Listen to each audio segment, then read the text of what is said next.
네, 안녕하십니까. 전 세계에서 전기를 쓰는 모든 제품들을 소개해드리는 아톰전자TV의 아톰박사입니다. 네, 이번 시간에는요, 삼성전자에서 나온 갤럭시 북 플렉스 13.3인치 상품에 대해서 한번 어떻게 좋은 부분이 있는지 소개를 해드리도록 하겠습니다. 네, 전 시간에도 제가 한번 이 상품을 언박싱 하면서 말씀을 드렸는데, 진짜 그 무엇보다도 디자인 자체가 정말 너무 이쁘게 나온 것 같아요. 그리고 색감도 지금 기본적으로 나와 있는 색깔이 예전에는 뭐 흰색으로 나오거나 아니면은 뭐 실버 색깔로 나오거나 하면서 좀 단초로운 컬러를 가지고 나오는 게 특징이었는데, 이번에 나온 상품은 로얄 블루라고 하는 색상이 이제 명칭이 되어 있는 것처럼 정말 색상이 진짜 로얄 블루예요. 예, 말 그대로 진짜 딱 봤을 때도 무게감이 있고 뭔가 이렇게 좀 중후한 느낌이 있는 그런 블루 컬러입니다. 그냥 이렇게 막파랑 이런 느낌도 아니고요.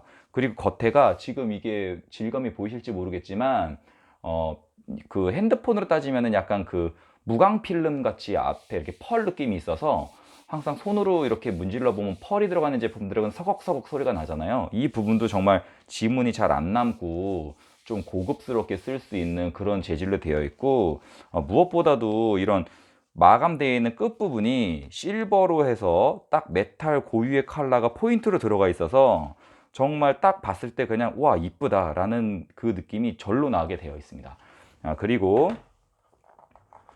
상품을 이렇게 열어보시게 되면 플렉스 상품답게 기본적으로 힌지가 완전히 이렇게 펼쳐지게 되어 있고요. 그래서 노트북을 완전히 펼쳐서 쓸 수 있게 되어 있는 부분도 특징이고, 펜이 들어가 있기 때문에 펜을 이용을 해서 펼쳐져 있는 상태에서 그냥 사용을 하실 수도 있고, 아니면 뒤로 반대편으로 접어서 이게 접으시게 되면 키패드가 잠기게 되어 있거든요, 기본적으로요. 그래서 접어서 사용하실 수 있는 기능도 있습니다. 그래서 기본적으로 이런 펜을 이용할 수 있는 부분, 터치 스크린으로 돼서 쓸 수 있는 부분, 이런 부분들이 정말 좀 특징인 것 같아요. 딱 진짜 노트처럼 되게 깔끔하게 잘 나왔어요. 약간 A4 사이즈 느낌이 좀 있는 것 같아서 정말 진짜 잘 나온 것 같습니다. 그리고 기본적으로 G 센서가 탑재되어 있기 때문에 이런 회전하는 방향에 따라서 이런 스크린이 뒷면이나 옆면이나 아랫면으로 회전하는 부분도 되게 장점이고요. 터치가 되는 부분이 있기 때문에 터치돼서 쓰실 수 있는 부분이 정말 크게 장점인 것 같아요.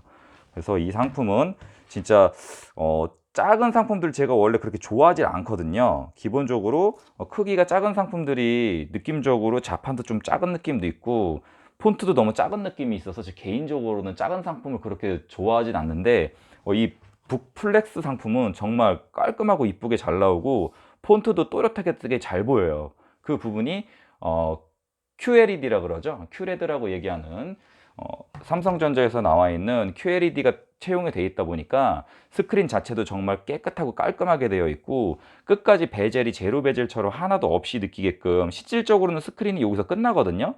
기존 제품하고 베젤 차이가 그렇게 뭐 많이 차이 나는 건 아니지만 겉에 앞에 붙어 있는 부분이 끝까지 붙어 있어요. 요 화면 부분이요. 그래서 화면이 꼭 끝까지 꽉 차 있는 것 같은 그런 효과가 나옵니다. 그래서 정말 13인치 같지 않고 약간 14인치 같은 느낌도 같이 나오고 있는 부분도 특징이고요. 그리고 키판도 아까 말씀드린 것처럼 그냥 이게 기분 탓일지 모르겠는데 진짜 좀 이렇게 꽉 차 있는 키보드 느낌도 나서, 그동안에 나왔던 13.3인치 모델은 뭔가 좀 작다, 뭐 쓰기가 좀 이거 너무 작은 거 아니야, 이런 느낌이 전혀 없습니다. 정말 너무 잘 나온 상품이고요. 그리고 이 상품을 제가 공부를 하다 보니까 한 가지 또 알게 된 부분이, 기본적으로 요즘 나오는 상품들이 메모리를 뭐 10번째 세대 모델이니까 당연히 10번째 세대 CPU가 들어가 있어서 10나노 공정으로 돼서 나오는 아이스레이크 상품이 뭐 기본적인 특징이라고 볼 수가 있는데, 이 부분을 조금 더 깊이 있게 보다 보니까 메모리를 안 보고 넘어갈 수가 없겠더라고요. 예를 들어서 뭐 SSD는 뭐 256이냐 아니면 512냐 뭐 이런 식으로 해가지고 기본적인 용량이 뭐 기본이냐 두 배냐 이런 정도로 보실 수 있는데, 메모리는 특별하게 특징이 없을까라는 부분을 보다 보니까 기본적으로 요즘 LPDDR4 메모리라 그래서 로우 파워 DDR 메모리를 사용을 하고 있는데, 기본적으로는 이 로우 파워 DDR 메모리 로우 파워 DDR4 메모리가 8기가로 탑재되어 있는 게 뭐 원래는 로우 파워용이 모바일용으로 나온 거기 때문에 모바일 기기들에 많이 탑재돼서 나오다가 요즘 이런 그 휴대용으로 나온 아니면 슬림 사이즈로 나오는 노트북들이 탑재가 돼서 나오기 시작을 했는데 이게 실질적으로 사용자분들한테 그래서 뭐 로우 파워가 뭐 해서 좀 알아보다 보니까 이 로우 파워 LPDDR4 메모리가 지금 이 플렉스 모델에도 탑재가 되어 있거든요. 근데 이 로우 파워 모델이 기존 상품들 대비 뭐 DDR3나 아니면 일반 그냥 DDR 모델, 로우 파워 DDR이 아니라 그냥 DDR 모델 대비 0.1V의 전기를 적게 써요. 그래서 0.1V가 뭐 이게 뭐지? 뭐 1V도 아니고 0.1V 줄어드는 게 뭐 어쨌다고 생각을 했는데 이게 엄청난 거더라고요. 이게 왜 그러냐면은 기본적으로 기존 버전에 쓰는 상품들이 1.2V를 사용을 합니다.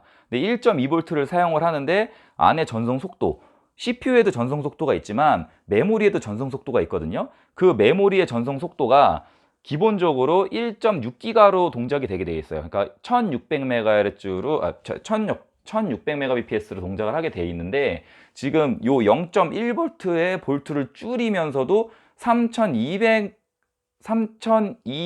bps, 3200MB죠. 예, 3200MB로 전송 속도가 움직이다 보니까 0.1V를 낮추면서도 속도를 2배로 높였기 때문에 획기적인 건 거예요.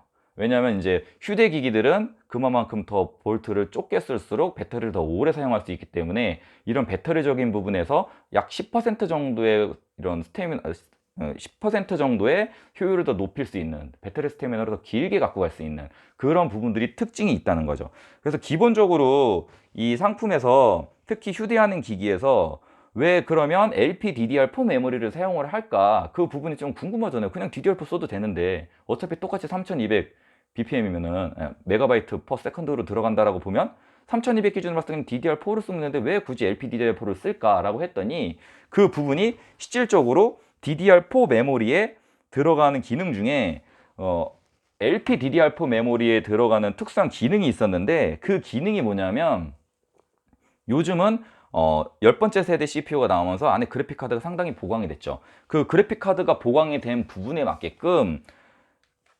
CPU하고 이 메모리하고 주고받는 그 데이터 주소에 다가가는 그 프로그램들이 되게 많아진 거예요. 예를 들어서 예전에는 CPU가 메모리를 읽어갖고 하드디스크의 내용을 갖고 오고 막 이런 부분이었는데 지금은 뭐 카메라도 메모리에 접근해야 되고 그리고 뭐 CPU는 당연히 뭐 접근해야 되겠죠. 그리고 요즘은 뭐 이런 뭐 인식 장치라거나 그렇죠. 그리고 뭐 여러 가지 기능들을 쓰는 상품들이 어플리케이션들의 여러 가지 어플리케이션들이 동시에 그 저장 장치에 접근을 해서 똑같은 동일 데이터를 사용해야 되는 빈도수가 늘어난 거예요. 예전에는 그냥 한 가지 프로그램, 뭐 흔히 뭐 멀티태스킹 이런 거 얘기하면서 한두 가지 프로그램만 썼으면 됐는데 지금은 기본적으로 바탕에 깔려있는 기본적으로 백데이터로 돌아가는 것들이 너무 많아지다 보니까 이런 것들에 대해서 전력을 조금 쓰면서 더 많은 어플리케이션이 동시에 접속해가지고 그 데이터들을 동시에 읽어들여오는 부분에 대한 그런 기능들이 이 LPDDR4 메모리에 기본 탑재가 되어 있는 거예요. 정말 이건 놀라운 겁니다. 저도 이번에 그냥 뭐 LPDDR4가 뭐 어쨌다고 로우 파워? 그냥 저전력이구나. 그냥 이렇게만 생각을 했는데 좀 깊이 있게 들여다보다 보니까 이게 정말 대단한 거더라고요. 그래서 다른 상품들에도 들어있나? 라고 해서 쭉 알아봤는데 아니에요. LPDDR4 메모리가 안 들어가 있는 상품들이 정말 많아요. 근데 이번에 새로 나온 삼성전자 갤럭시 북 플렉스 상품에는 LPDDR4 메모리가 탑재가 되어 있습니다. 그래서 제가 그 실물을 실제 이미지를 통해서 한번 확인을 해봤는데요. 여기가 지금 연결이 되나요? 이게 진짜 놀랐던 게 여러분도 한번 검색을 해보세요. 이게 LPDDR4라고 해가지고 검색을 하게 되면 우리가 흔히 알고 있는 DDR4 메모리는 메모리가 이렇게 길쭉하게 되어 있잖아요. 여기 보시는 이런 식으로 메모리가 되어 있는데 LPDDR4 메모리는 이게 메모리가 규격이 다르더라고요. 생긴 게 이렇게 생겼어요. 이렇게 생겼습니다. 보이시나요 지금? 생긴 게 이렇게 생겼어요. 약간 CPU처럼 생겨 있어가지고 그리고 기본적으로 이 안에 있는 8기가 메모리가 온보드 형식으로 되어 있어요. 당연히 이 디자인이니까 당연히 온보드로 되어 있는 게 효율이 훨씬 좋겠죠. 그래서 기존의 DDR4로 되어 있는 만약에 메모리를 많이 갖고 계시다 아니면 DDR4 메모리를 기준으로 해서 업그레이드를 해서 쓰시려고 한다 그러면 당연히 메모리 포맷이 안 맞으니까 호환이 안 되겠죠. 그래서 이런 부분들이 좀 더 디테일하게 들여다봤을 때 이번에 새로 나온 상품이 왜 이렇게 화면이 밝지? 13인치 같지 않고 정말 깨끗하고 깔끔한데 라는 느낌이 들어가 있는 게 QLED가 채용되어 있는 부분, 그리고 이런 플렉스로 접히기 때문에 이런 터치를 해서 쓸 수 있는 유용함, 그리고 이런 부분들과 이렇게 터치를 쓰고 뭐 카메라 쓰고 여러 가지를 이렇게 막 하드하게 쓰게 나온 이런 상품들 같은 경우에 메모리의 접근성을 더 효용성을 늘려주기 위해서 LPDDR4 메모리를 썼다는 부분, 이런 부분들이 정말 이 상품을 만들 때 삼성전자에서 심혈을 많이 기울여서 만들었구나 라고 하는 부분을 느낄 수 있는 부분이었습니다. 그 부분에 최종적으로 이거야 라는 느낌을 준 거가 바로 그 LPDDR4 메모리였어요.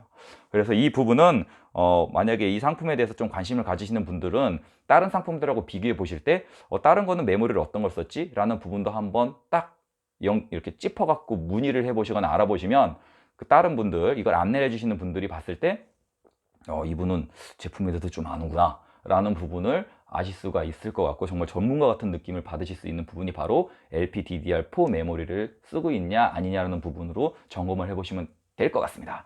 네, 오늘은 이렇게 삼성전자에서 나온 갤럭시 북 플렉스라고 하는 프리미엄 노트북을 한번 소개를 해드렸고요. 다음 시간에는 또 다른 상품에 어떠한 유용한 기능이 있는지 확인하고 더 공부해서 알려드리는 아톰박사가 되도록 하겠습니다. 그럼 다음 시간에 다시 만나요. 짜발!